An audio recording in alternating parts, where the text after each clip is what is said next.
umwaka wa multiplication. Hari byinshi umwami azotuganiriza, kandi ntabwo tuzoganirizwa gusa, ntabwo tuzokumva icyo umwami atubwira gusa, ahubwo hariho ubushobozi buri inyuma y'icyo Imana yavuze kugira ngo bushitse.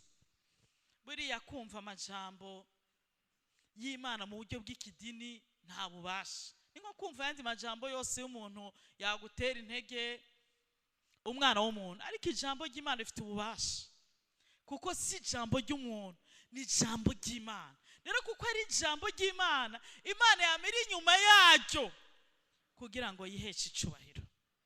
Amen. Uyu munsi ijambo Imana yashyize ku mutima cyangwa ijambo ry'umutwe riravuga ngo kuko uri uw'agaciro mu maso y'Imana, niyo mpamvu azokugwiza.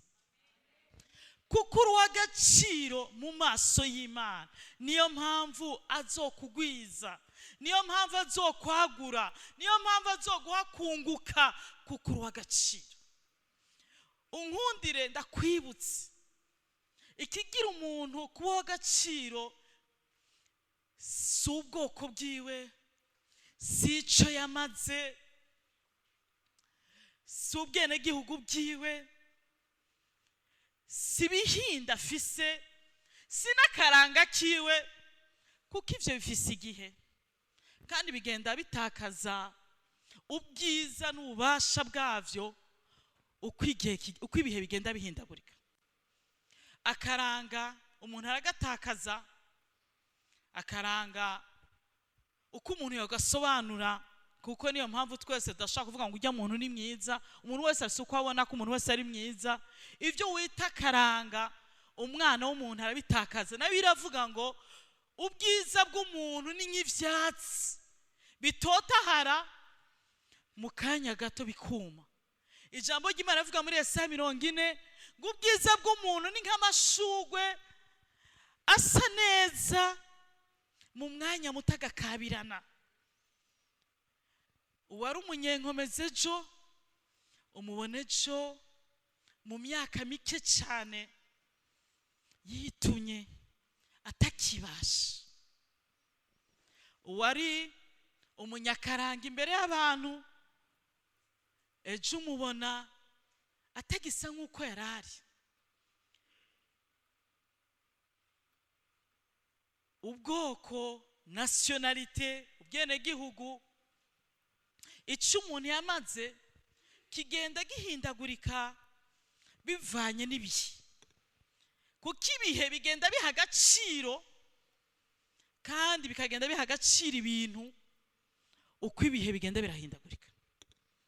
Abari bakomeye no munsi ejo sibo bagikomeye, kuko ugukomera kuno munsi kurashaka kuba ukutejo, kurashaka kuba ugukomera kutari ukwejo. Icyo umuntu yamaze uno munsi ejo arashobora kuza abandi bakagira icyo bamara gikomeye. Hama uno munsi ugasanga CV yawe n'ivyo wamaze ntacyo bikivuze. Mu yandi majambo, ikigira agaciro umuntu si icisi vuga, si cy'abantu birigo bariruka inyuma, ibigaragara, ibisayangana, ibihinda, ni Imana ibiri mu muntu. Kuko Imana nihoraho. Nubwo wasaza ugatakaza akaranga, Imana muri wewe ikomeza kuba Imana kandi ugakomeza kuwuhoraho. Nubwo wova muri inosi ubaho ibihe bidashira. Iyo Imana iri kumwe nawe iguha umugisha utavana naho uri, utavana nuko abantu bita imigisha. Biravuga ngo umugisha w'uhoraho uratungisha kandi uvanga mu mubabaro. Rero kuko uri uw'agaciro mu maso y'Imana, mu yandi majambo, kuko Imana wayihaye agaciro muri wewe,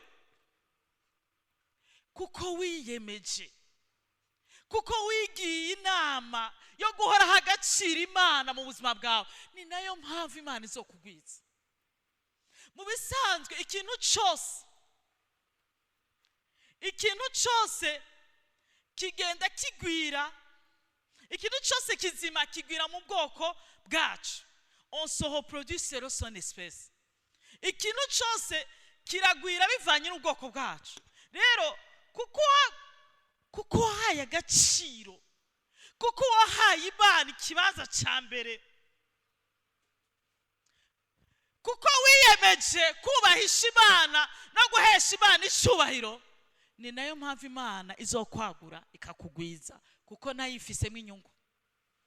Kuko mu kukwagura nayo izoba iriko irihesha icyubahiro, mu kukugwiza nayo nyene izoba iriko irihesha icyubahiro, mu kuguha kukunguka nayo nyene izoba iriko irihesha icyubahiro, kuko uri uw'agaciro mu nyonga z'Imana. Ni nayo mpamvu Imana izokwemera multiplication mu buzima bwawe. Multiplication ntihera gusa mu kugwira cyangwa mu kwaguka, ahubwo multiplication cyangwa kugwira ihera mu kuguha agaciro. Iyo Imana ihaye agaciro nayo iguha agaciro.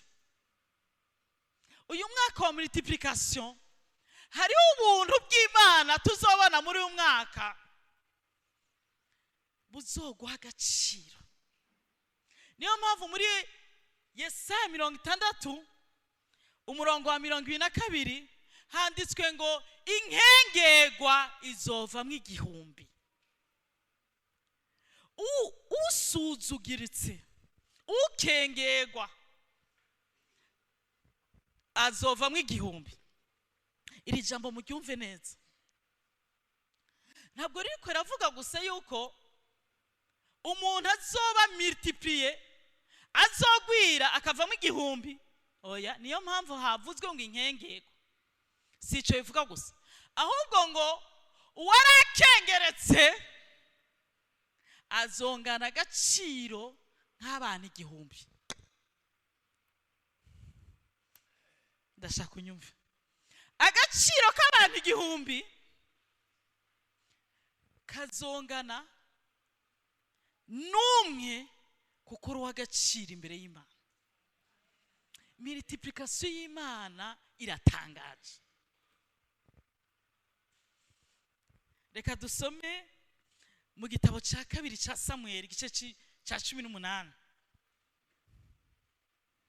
2 Samuel 18 verset 3. Iki ni igihe umwami Dawidi, umuhungu we Abusalomu, yari yashatse kumukura ku ntebe y'inganje, umuhungu we yivyariye. Hama akora ibidakogwa, yurira uburiri bwiwe, muca muvyumva mu Kirundi babara amatwi kugira asuzugure se. Hagati aho yari yarishe uwo avukana Amunoni, yongera amutwara ingabo zikomeye.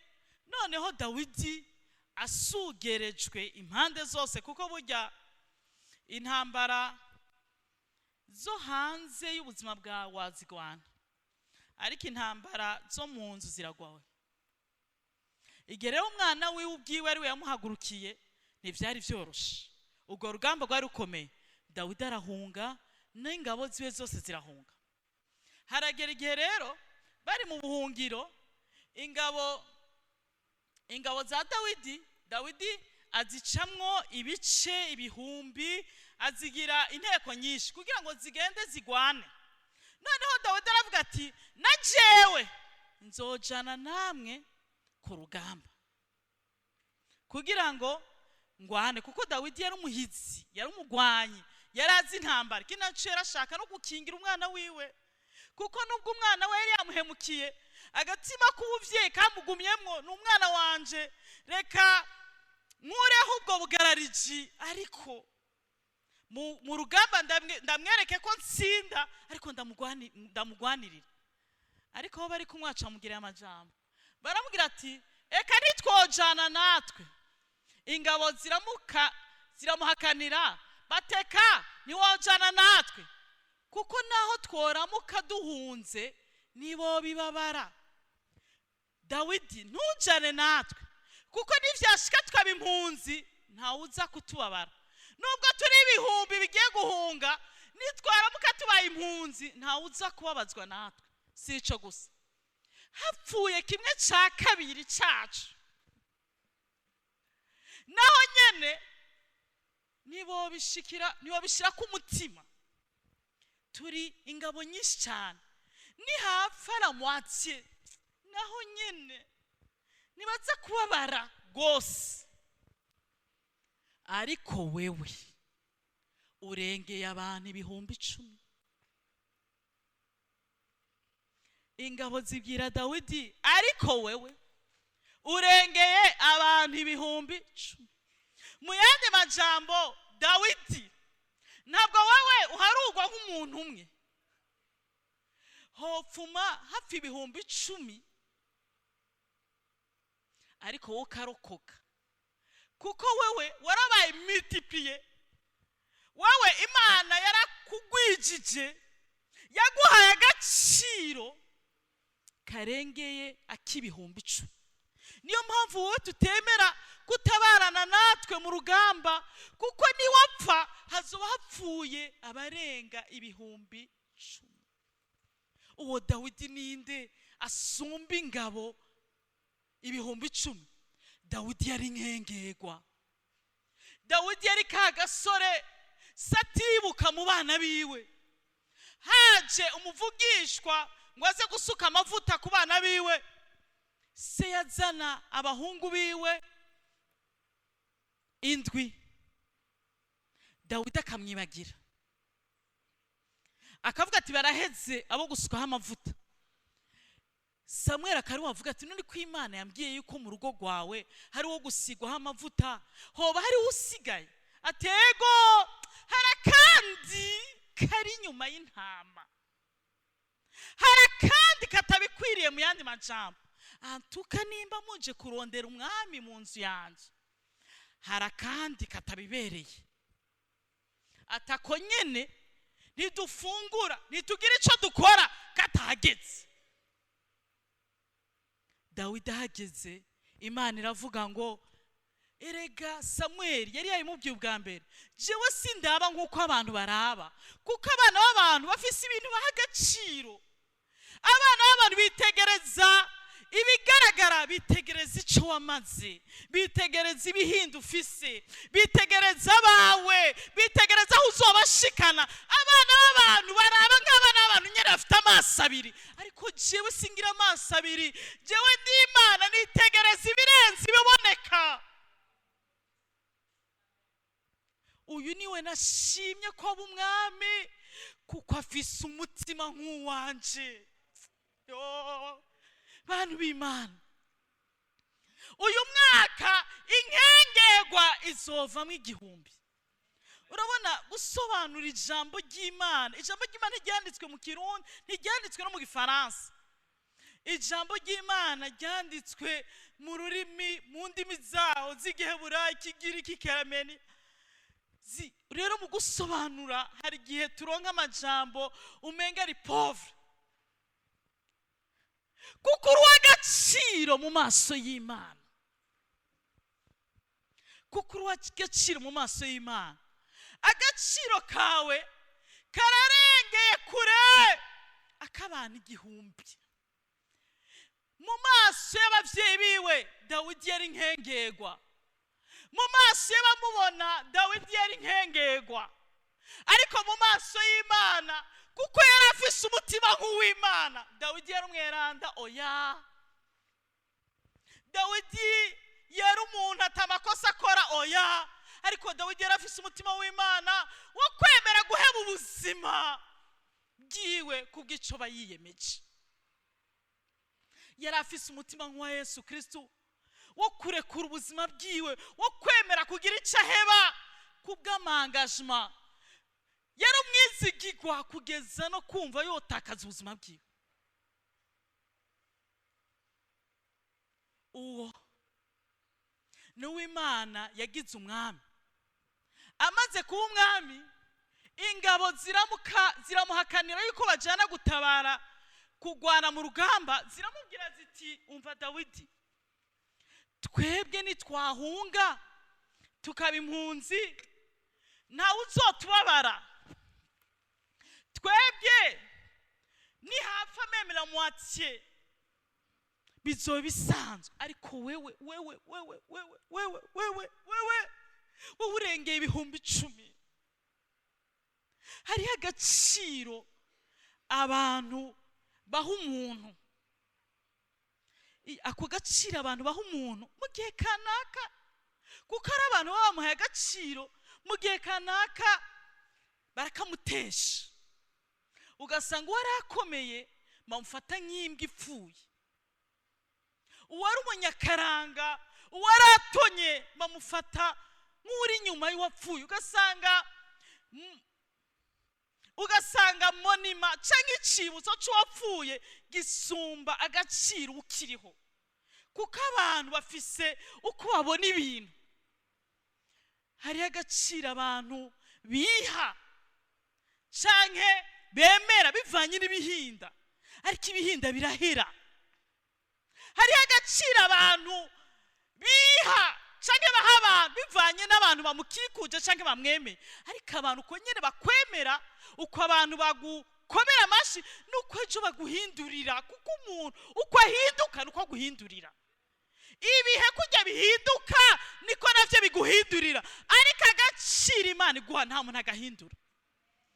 Dawidi nyuma y'intama yari afise agaciro mu bana b'abantu, ariko yari agafise agaciro imbere y'Imana. niyo mpamvu nubwo abantu batamuha agaciro, Imana yo yamuha agaciro. niyo mpamvu yamukuye kure imwicarika ku ntebe y'ubwami, atavuka ku ngoma y'ibwami. ni niyo mpamvu ingabo z'abahizi zamubwiye zitumviriza, twese twopfa ariko we ntukwiye gupfa. agaciro, la multiplication irimo ico kintu cyo guhabwa agaciro. inkengegwa izovamwo igihumbi. mu yandi majambo, muri umwaka wa multiplication hariho ubuntu bugiye kukumultiplier, haleluya, bukaguha agaciro karenze akabantu baguha, kuko ari Imana izo bikaguha. ariko birasaba nawe ko iyo Mana iha agaciro. Dawidi yari uw'agaciro mu nyonga z'Imana, kuko yari afise umutima mu w'Imana. Imana idufashe cyane, haleluya, amen. Deutéronome 32:30 turiko tubona igiharuro c'Imana. Deutéronome 32:30, gusubira mu vyagezwe 32 umurongo wa 30.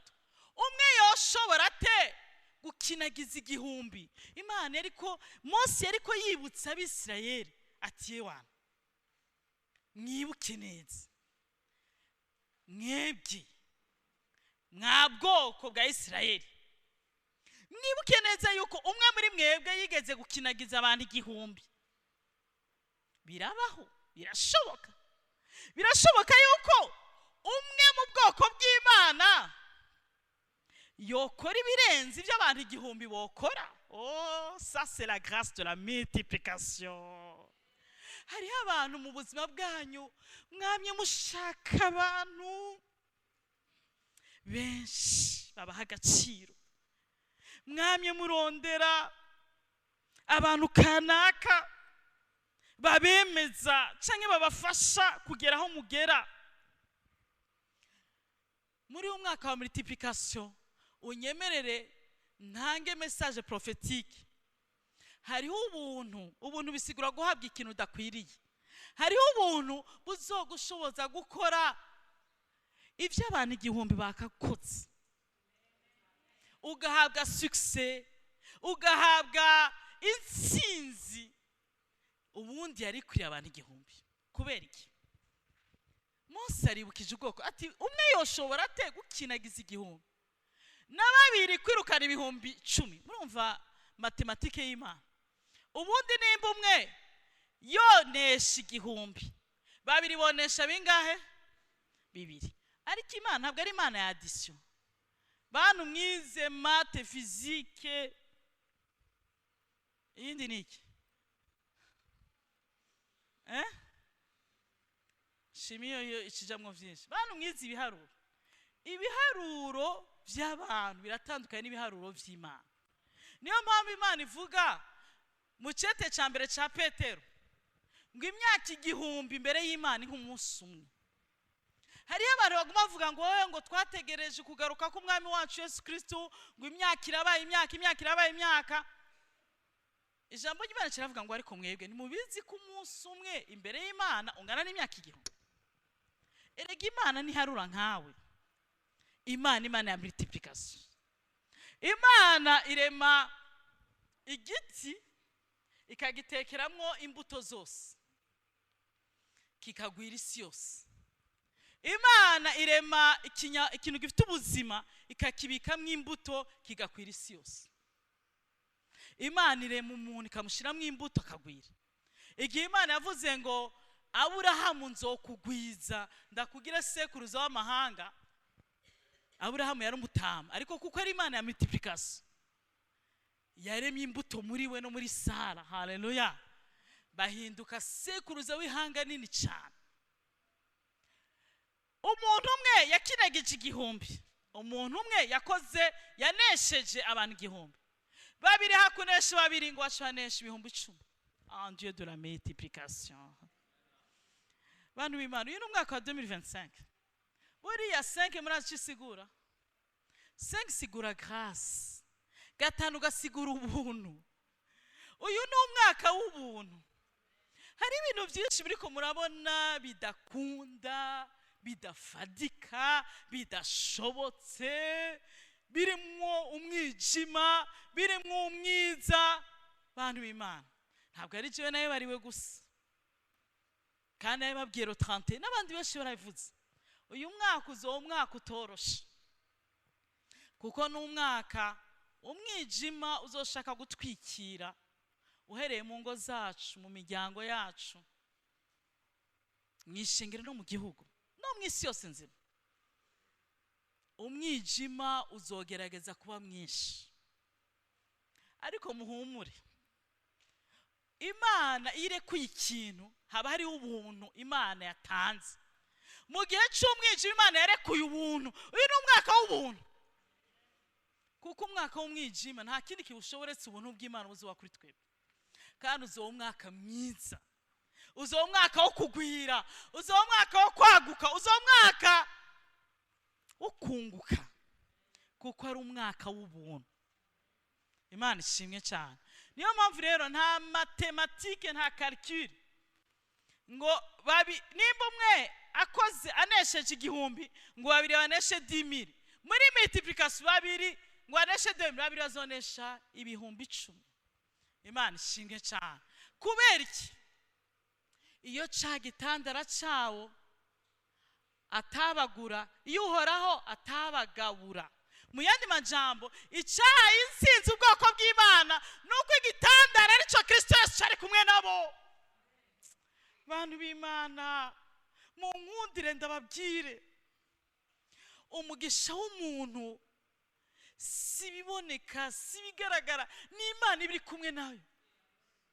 Mose arabwira ati mwibuke igihe umwe yanesha 1000, babiri bakanesha 10,000, ntibyakunda, ariko ni kubera igitandara cyamaho arico cyatabaguye abansi babo mu maso yabo. Mu yandi majambo ntibagwanye, n'Uhoraho abagwaniriye. Erega ni Imana n'Uhoraho w'ibihe byose, n'Uhoraho w'imyaka y'umwijima, n'Uhoraho mu gihe cy'intambara, n'Uhoraho mu gihe cya trahizo, n'Uhoraho mu gihe cy'abakujyajya, n'Uhoraho Imana ihoraho mu gihe utari kuratahura azoguha intsinzi. Humura, nyemera ndabikubwire, humura ibyo uri kurabona, humura ibyo uri kuracamwo, humura ibyo uri kurabona mu kazi kawe. Uhoraho ni Imana y'ibihe byose. Ntabwo ari Imana yo mu gihe cy'aba Mose, ni Imana ya kino gihe, kuko ni Imana nzima. Unkundire ndakubwire, iyi Imana twizeye si yabayeho, ni ndiho. Niyo mpamvu igihe Mose yabaza Imana ati nzovuga kuri inde, uzobabwire ko ndi ndiho. Imana yareje kuvuga izina. Mu yandi majambo, nimbabwira ko ari ndi Jehova nisi, bazavuga ati ni Imana igwana intambara mu gihe ca Yoshua na Mose. Nimbabwira ko ndi El Shaddai, abantu bazokoma bavuga ngo ni Imana itanga ibirenze ibideborda. Igihe cya Aburahamu nimbabwira ko ndi Jehova Nisi, bazovuga ngo ni Imana imara ubukene mu gihe kanaka, mu gihe cya Aburahamu na Isaka, ariko uzobabwire ngo ndiho. Ndi Imana ibihe byose. Ntabwo ndi Imana yabayeho, kandi nta nubwo ndi Imana yabayeho gusa canke izoza. Ndi Imana ndiho ibihe byose. Oh haleluya, Imana ishimwe cyane. Amen. Iyi ntsinzi success yarakunze, aho umwe akora ibirenze igihumbi, babiri bagakora ibirenze ibihumbi 10, kuko igitandara cyamaho cyari kumwe nabo, kandi Uhoraho ari we yabagabuye abansi ba maboko yabo. Uhoraho ni wazotuma bikunda, Uhoraho ni wazobishitsa. Si kubw'inkomezi zacu, si kubw'ububasha bwacu, si kubw'ubushobozi bwacu, si kubw'ubutoni bwacu, ariko Uhoraho ni wazotuma bikunda. Imana ishimwe cyane. Yesaya 43 umurongo wa 1 kugeza kwa 6. Esaïe 43 verset 1 à 6. Ariko none uku niko Uhoraho agize, uwakuremye yewe shiraho izina ryawe, yewe Didia, uwakuremye yewe Vanina, uwakuremye yewe Blaise Pascal, uwakuremye yewe Ezra, ataka kumumba. Mu yandi majambo, reka kumeneka umutwe kubw'ingwara ugendana.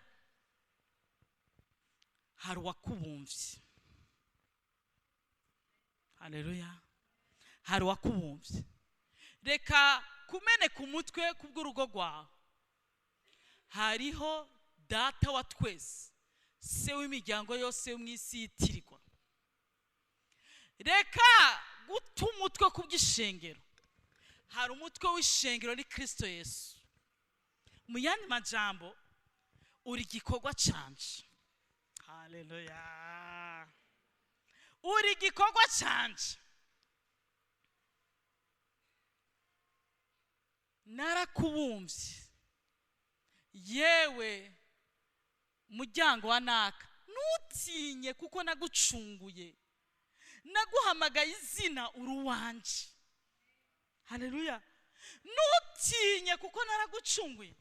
Bantu b'Imana, mbe urazi ko Imana ibwira Isirayeli ngo naragucunguye, yababwira ko bacunguwe mu mahanga yose, batoranijwe mu mahanga yose. Mugangire mbabwiza ukuri yuko twebwe dusa agaciro gusumba Isirayeli. Erega mbega hari agaciro gasumba yuko Imana yatanze umwana wayo ukinege kubwanje nawe.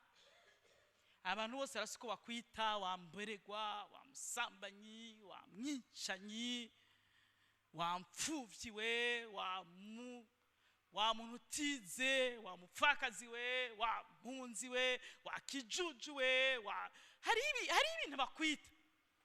Ariko mu maso y'Imana uw'agaciro, kuko Imana yatanze umwana wayo w'ikirenge ku bwawe. Barazi yuko niyo uza kuba ari wowe wenyene Yesu ari kuza kugucungura. Uri uw'agaciro mu maso y'Imana, kuko gucungurwa kwawe kwatumye ubugingo bw'Imana, ubugingo bw'umwana w'Imana atanga ubugingo ku bwawe. Valere yawe, agaciro kawe, nakamaraso y'umwagazi w'intama utagira agasembwa. Bibiliya ikavuga ngo ariko mweho ntimwacungujwe ibishira nk'ifeza n'inzahabu. Yo bantu b'Imana, iyo nibutse agaciro mfise akimana yangize, ndashikama. Sinigera nshikama ngo numve ntekanye kuko mfise amafaranga kuri konti, kuko amafaranga mu munota umwe ashobora gutakaza agaciro. Amafaranga mu munota umwe ushobora kwisanga warayakoreye atari wowe yajera, ajera abandi, ajera system, ajera atari wowe yafiteho ububasha. Umugabo umwe dusoma muri Luka 12, umuntu w'ikijuju, reka bahadushirire. Luka 12 ndazi ko uyu mwaka wa multiplication hari abantu bumvise inoti n'ukuri abantu b'Imana inoti zoza ariko inoti burya yitaba icyo Imana yavuze. hari umuntu anyumva mw'isi y'umwijima iyo uhiga inoti hariho amahame bakubwira n'ivyo uri bukore. niyo mpamvu umuntu umwe yigeze kunyegera arambwira ati pastor erega tuzokenera hano iwawe tuzopfira hano iwawe kandi wowe nyene ntiworohewe. burya pasiteri burya icaha ni kwica umuntu ariko ibisigaye vyose Imana yaduhaye ubwenge. Imana yaduhaye ubwenge ni eko Imana yaduhaye ubwenge nyene. niyo mpamvu Imana ibishaka yuko tutaguma twicaye tugira ico dukoze. najewe sinicara atoya sico niko ndavuga. hariho ahantu umuntu akubitira si bijya bintu by'ibishenzi no kwica. oya ni ahantu nyene muri East Africa. aho hantu usanga ari ikizu kinini cyane gifise imiryango amageti bayita amaporte. ati ico kiryango rero umuntu wese yinjira bivanye n'ico arondera. n'abapasiteri bagenzawe hari umuryango batumbera ukeneye icubahiro n'abantu arahatumbera. hama twebwe akaronka icubahiro n'abantu n'amafaranga mugabo ngo bahera ku bantu icubahiro ngo abapasiteri ico gihe. ukenera ibintu ari umu businessman ubadandaje nawe arafise umuryango binjiramo. abarondera gushigwa hejuru n'ibanze bikomeye mu mashirahamwe akomakomeye hari naho binjira. si ibintu tugenda twiyambitse ingwa. oya ni ibintu birimwo abahambaye ni ibintu birimwo abantu bamurikira abandi babonera abandi ni ibintu bihimiriza gukora ni ibintu bihimiriza kubaka ni ibintu birimwo development. l'église avec le développement business development n'abantu bamurikira abandi. pastor ivyo bintu nakosa na rimwe ariko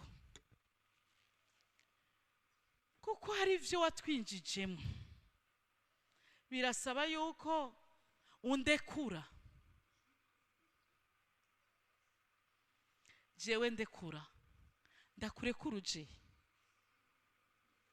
kugira bikunde kuko nta ni miliyoni 10 kera nashika na 10 ariko ubu nta 10 zishika. ndabwira numviriza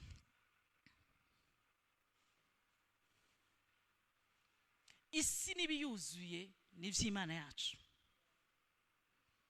Imana nihezagira idukanga itwempressiona kuko ubwami bw'Imana buzoza mu buryo domani ya fraperoga. Imana niza kutwemeza kuko ubundi iri ni Imana nyene. Imana ikora mu gihe cyayo. par contre ugira ukwirikire cyamuze ni kwiba kwica no gutikiza. araguha ariko atekesa umwe mu nyuma akazokwiba akazokwica akazogusambura. ni nka kujya imbeba yobwira mugenzi wawe mwabijujumwe hari utunyama hajya duteretse ari akadagara hajya mbe musonze iki hari mwagaciyeho kajya kantu batoya ziriya nyama zitega mu nzira nazo tujya turiya tudagara two mu nzira natwo dega mwabigugumwe. inyama za hafi atoya inyama ya hafi idukuramo ubuzima. ikijuju c'imbeba kikagenda kwihuta kurya iyo nyama kigafatirwayo. nambwiye ntisinkurekura kuko nagushikaniye Imana kandi nimba bisaba ko ndakurekura iyo ba ivyo bintu biruta Imana yanje ntwari kuza kunsaba uruhusha. bisigura yuko hari bitashoboka gukoreka kuko namaze kugutanga kuyishoboye byose. aho baso babashikanye umuntu wese yabashikana n'ahandi kuko babashikanye ku mupfumu wo ku mutumba abandi babashikanye ku muvugishwa kanaka abaha kumenya amashuri ariko niyo yabahaye urugo. Niyo mpamvu abantu bagendana bavugishwa muteze kugira benshi bibinyoma. Abantu mugendana bapfumu muteza kugira benshi. Hari uguha uruvyaro, undi akaguha mariage, undi akaguha kuguma mu rugo. Aguha urugo ntaguhe kuguma mu rugo, ifo ko haboneka n'undi akuha kuguma mu rugo. Hari uguha urugo, undi akaguha uruvyaro. Niyo mpamvu Imana zitari zuteza kugira nyinshi cyane, kuko ntizishoboye. Ariko twebwe dufise Imana imwe kuko ishoboye byose, yitwa ishobora byose. Nizera ko tubona tsitaje, ariko ngo ibya Yesu bizositaza benshi, ariko bikize benshi. Uyu mwaka rero inoti irimwo, ariko apana muri bwa bucyo, kuko uzobanza uhabwa agaciro. Ega hari kibanza ugeramwo kikaguha ivyawe. Hari umuntu anyumva? Haleluya. Imana iragupozisiona ahantu hama ikaguha possession. Imana iguha ikibanza kikaguha ivya nyene ikibanza, ivy'ico kibanza kiguha. Iyi verse ni anabahaye, iyo siyo. Imana ishimwe cyane. Amen. Ni inkuru Yesu yabaciriye avuga ati, umuntu yavuze ati jewe ibigega byanje biruzuye merewe neza. Hama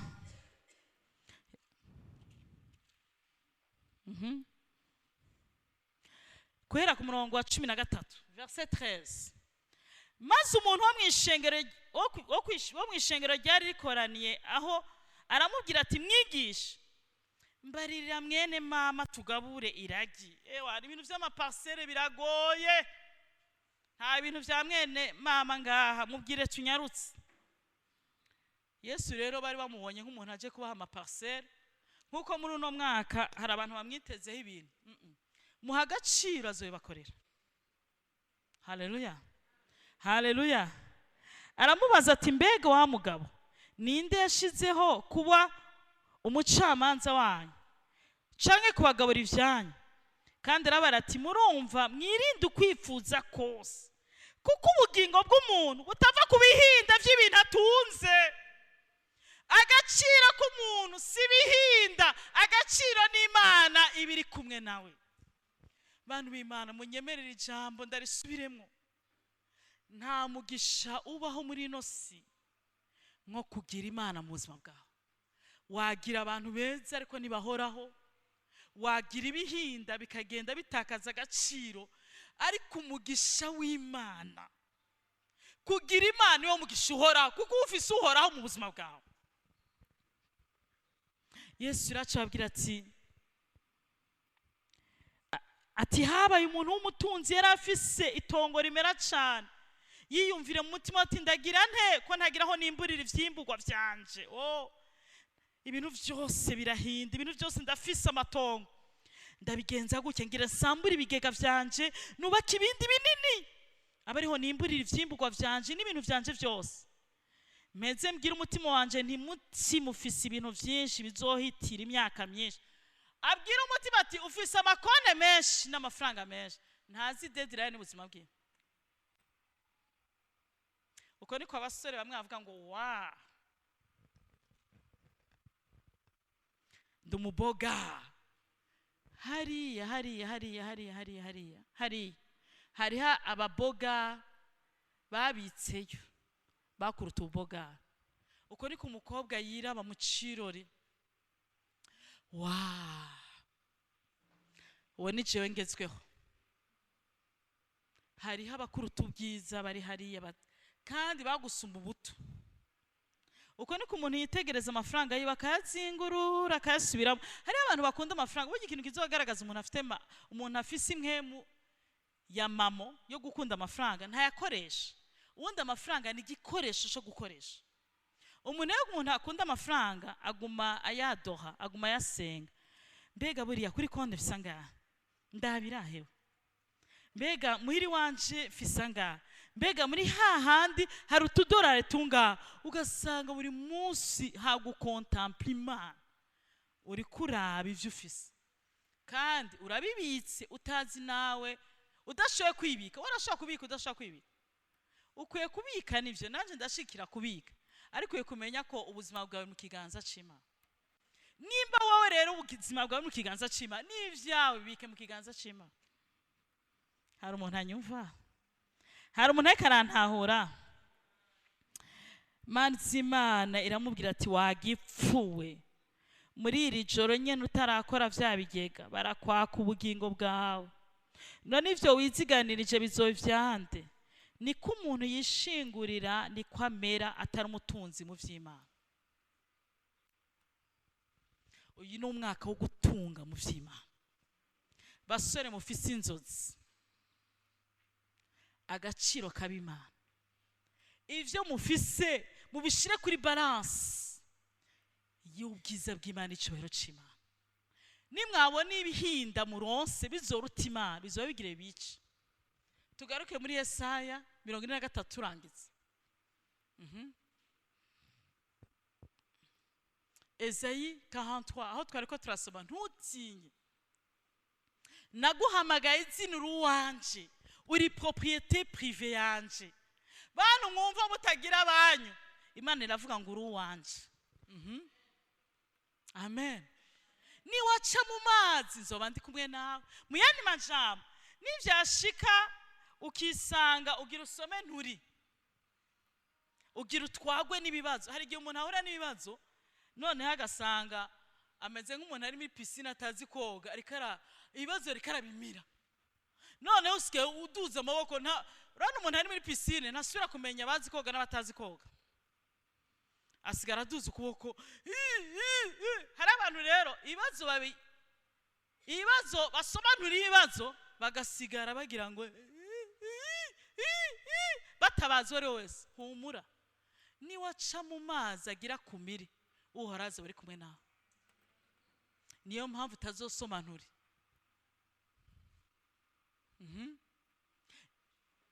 Oya dusubire inyuma. No mu nzuzi ntizizokurengera, no mu muriro ntuzosha, kandi urubeya ntiruzokubabura. Ku murongo wa 3, kuko uri uw'agaciro, kuko jewe nduhoraho Imana yawe, uwera wa Isirayeli. Ibizorondera kugutuma unyika ntaco bizokugira, kuko ndi Imana yawe, umukiza wawe. Nagutangiriye Egiputa icungu, Ethiopia na Seba nabahevye ku bwawe. Shengero ry'Imana, aya majambo naranda yumva ntabwo ariko buri Isirayeli yari ikomeye. Imana yaratanze amahanga neza ku bwa Isirayeli. Isirayeli bwari ubwoko Imana yitoranije kubw'isezerano ifitaniye na Aburahamu. Rero Imana yatanze amahanga, iremera ko amahanga zimangana ku bwa Isirayeli, kuko Isirayeli yari yaririmitse uko bari bameze kose mu ntege nke zabo. Sekuruza wabo Aburahamu yari yaragize isezerano n'Imana rurema. Ayandi mahanga yose nubwo yarakomeye, yarafise ibisagara byubatse vy'amabuye nka Yeriko, ariko ntibari bafise Imana rurema. Ariko Isirayeli nubwo zari impunzi zigenda ziba mu mahema, zari zikomeye, bari bafise Imana rurema. Rero agaciro k'umuntu sincari nahabaye, agaciro k'umuntu nuwo bari kumwe. Isirayeli yari ikomeye kuko yari ifise Imana rurema. Imana irabibutsa tumva, mwibuke ko hari amahanga nahevye ku bwanyu, mwibuke ko mwinjiye mu gihugu bwanyu mutubatse, ndakibaha kuko muri abagaciro. Ndavuga nti ubwoko bwari bukomeye we. Igihe kimwe ngire mbabwire shengero ry'ubugingo busagutse, murabakomeye. Itariki 30 z'ukwezi kw'icenda,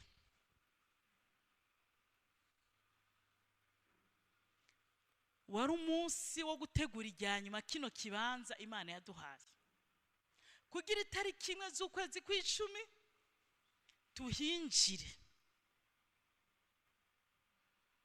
kandi itariki 30 z'ukwezi kw'icenda kontre aho twari dupanze yari iheze.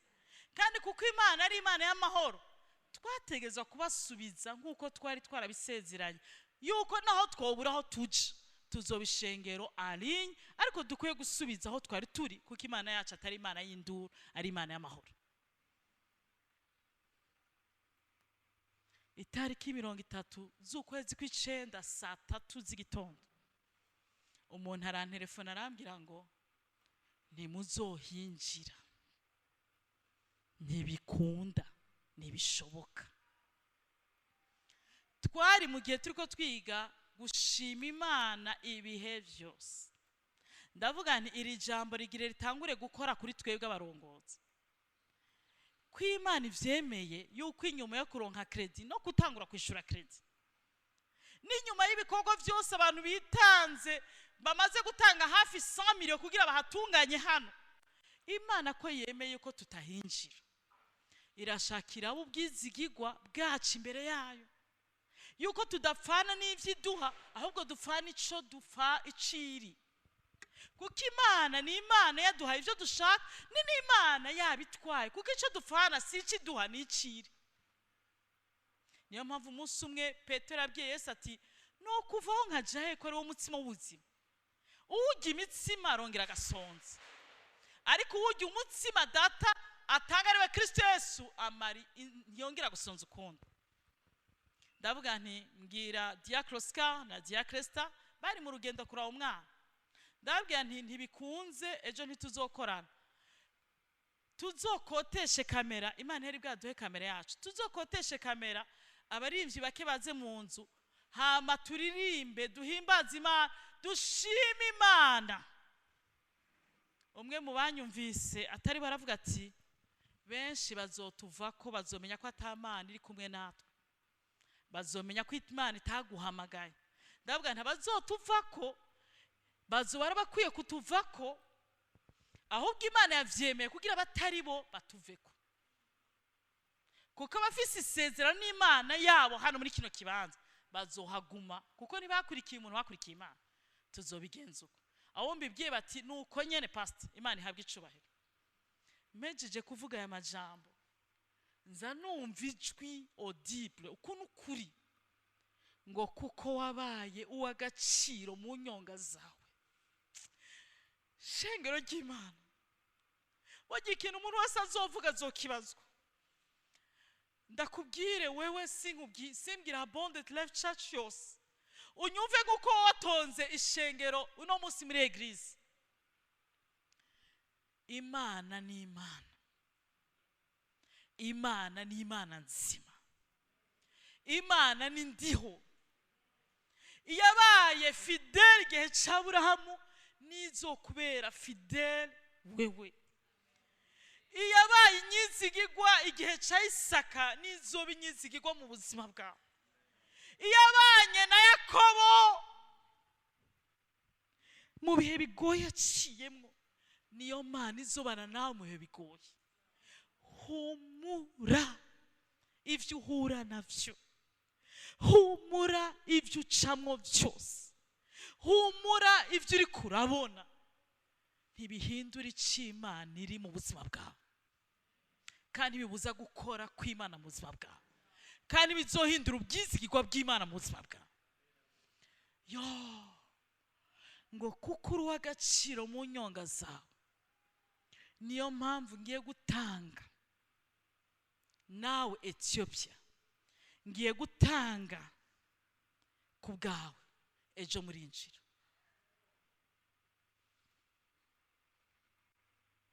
Le 1er octobre twarinjiye, ndagaruka ndavuga nti gahunda nari uw'agaciro kugeza hi.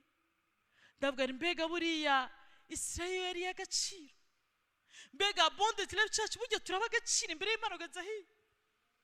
Turaba agaciro uko tumeze kose kuko Imana iganje muri twebwe. Kuba Imana ari Imana mu buzima bwawe uw'agaciro, kuba Imana ari Imana mu rugo rwawe uw'agaciro. Humura, inzuzi ntizizokurengera, umuriro ntuzogusha, ntuzoguturira, izoheba benshi na vyinshi ku bwawe, ariko wowe ubeho.